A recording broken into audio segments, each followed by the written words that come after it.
John Hammond here. So I wanted to apologize up front for the quality of the artwork in this episode because I smashed two of the fingers on my drawing hand at work, and well, suffice to say, it made it a lot harder to draw. So anyway, this is going to be the final episode of Chapter 1. I had broken the first chapter up into sort of sub-chapters for each episode because the POV switches between characters so much. But there's a lot more to come, so stay tuned.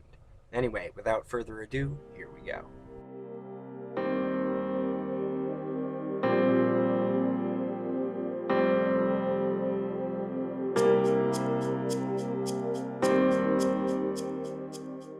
The rooftop party swarmed with VIPs, actors, musicians, athletes, politicians. Only the creme de la creme need apply.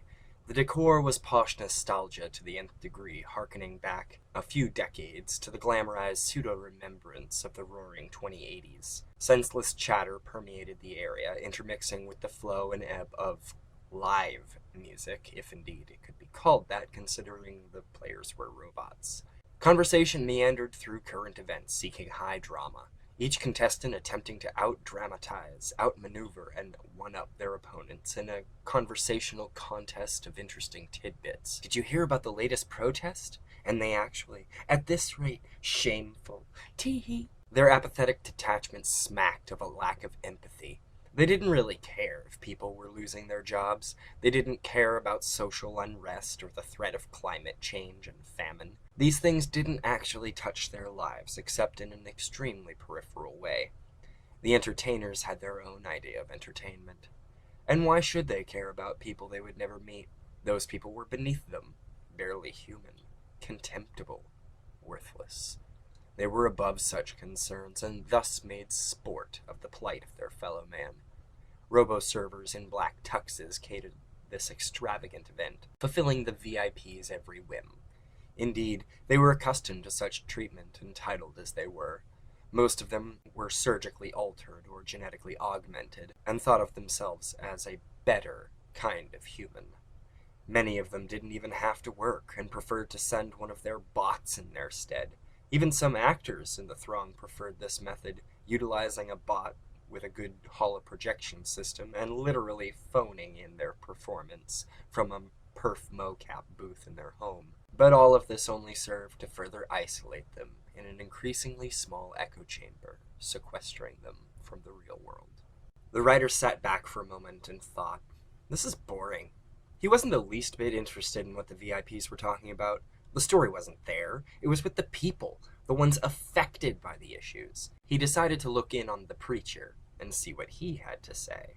The preacher, Noel Austen, looked out over the sea of his congregation.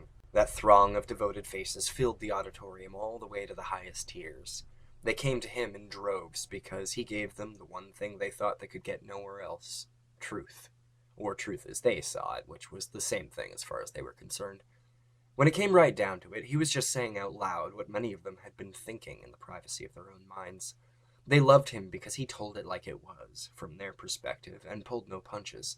He railed openly against the machines and what dependence on them could bring for the human race. The preacher was for the little man, the downtrodden, the exploited. His church's outreach program fed hundreds of homeless daily in this city alone. They built low-income housing and ran cross-country educational centers for the underprivileged. They even had a call-in center, so his followers could request prayer or receive counseling for a nominal fee. He also had a superb propaganda corps. The preacher stood at the center of a cult of personality, like a spider sitting in its web, deftly sensing the tension of the individual threads. As head of the Coalition for Ecumenical Integration, he had his finger on the proverbial pulse of the religious right. The man could have run for public office, so beloved was he in certain circles. Indeed, he planned to in the near future. But for now, he wanted only two things: to teach the people and to stop the machine before it was too late. He raised his arms in benediction, and silence settled over the auditorium. "Good evening, my friends," the preacher intoned over the loudspeaker. "I suppose you have all seen this." A news article titled "Debate Rages On as Teacher Strike Continues," displayed on 3 giant projection screens behind him. An angry murmur arose from the crowd. "I take it you all see what this means," he said flatly, as the murmur rose to a low growl. They want to replace our children's teachers with machines. The growl became a crescendo. Now you have to ask yourselves, do you want your children to go to school where they will be taught by cold, unfeeling machines? A roar filled the auditorium. And what chance will those children have, the preacher continued, 10 or 12 years from now when they enter a job market that's completely dominated by those same machines? The stands shook with the sound of voices and stamping feet. Time to switch tracks for a moment. Give them a focal point for their frustrations. He raised his arms again, making patting motions with his hands to quiet the cacophony. That is why, in my foresight, I established my schools. He smiled benevolently as the crowd simmered down slightly. Academic centers that put human interests first. A specialized curriculum designed to identify and reinforce the student's strengths, where our children can receive an advanced education from other human beings and be adequately prepared for the emerging future. The crowd cheered with abandon. Make no mistake, dear brothers and sisters, this is a spiritual war. We are God's chosen warriors, and we cannot stand idly by while the human race indulges in such hubris as creating artificial intelligence. Now to switch back. Let them release their pent-up energies. He waved for silence, taking on a pensive look.